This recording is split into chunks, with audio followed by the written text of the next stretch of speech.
Co-powered by Techno.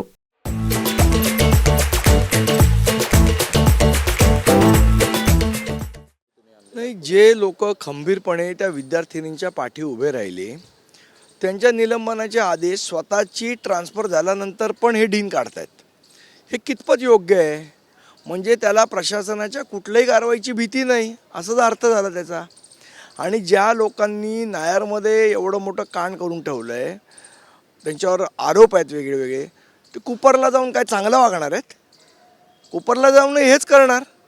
त्यामुळे अशा लोकांचं निलंबनच केलं पाहिजे, बडतर्फी केली पाहिजे.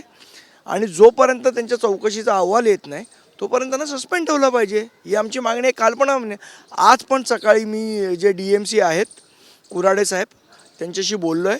त्यांना आम्ही स्पष्ट सांगितलेलं आहे, असेच धंदे चालू राहिले तर मग मनसे आपल्या पद्धतीने त्याचा कायदा जर हातात घेतला तर मग आम्हाला सांगू नका की तुम्ही कायदा हातात घेता म्हणून. ह्यांचा त्वरित बंदोबस्त करा. ह्यांच्या ज्या काय गोष्टी चाललेल्या, म्हणजे तुम्हाला एकतर ट्रान्सफर केल्यानंतर तुम्ही जे लोक विद्यार्थिनींच्या पाठी उभे राहिले त्यांचे सस्पेन्शन करत सुटलेत. आजच काल रात्री उशिरा त्यांनी नायरच्या ज्या डेप्युटी डीन आहेत त्यांचं सस्पेंड केलं.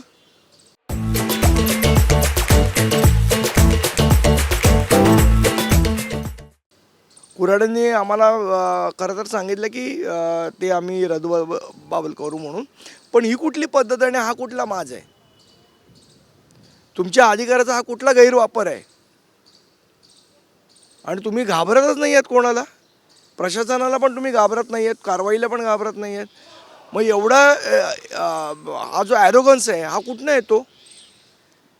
त्यांची ट्रान्सफर करून देखील ते ज्या पद्धतीने ट्रान्सफर काल झाल्यानंतर सुद्धा ते नायर हॉस्पिटलमध्ये बसून होते रात्रीपर्यंत. आम्ही सांगितलं आहे कुऱ्हाडेंना की आज सुट्टी आहे समजा गांधी जयंतीची आणि लालबहादूर शास्त्री यांच्या जयंतीची, पण समजा जर उद्या ते दिसले तर आयदर सुरक्षा रक्षकांना तुम्ही काढा नाही तर त्यांना बाहेर काढायला आम्ही जाऊ. पण त्यांची बदली जी आहे ते कुपर रुग्णालयात केले, इकडे हा प्रकार घडतोय, तिकडे देखील घडण्याची शक्यता आहे. कारण की ह्या पद्धतीने हो निश्चितपणे खरं तर अशा माणसाला आम्ही तेच सांगतो, निलंबितच केलं पाहिजे जोपर्यंत त्यांची चौकशी होऊन पूर्ण अहवाल येत नाही तोपर्यंत. जे नायरला झालं तेच कुपरलाही घडू शकतं. मग ट्रान्सफर करून काय साध्य करणार आहेत? त्यांचं निलंबनच झालं पाहिजे. Co-powered by Techno.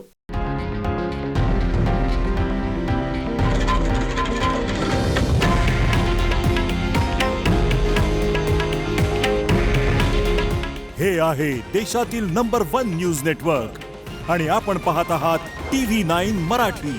काळजी तुमची, हित महाराष्ट्राचं.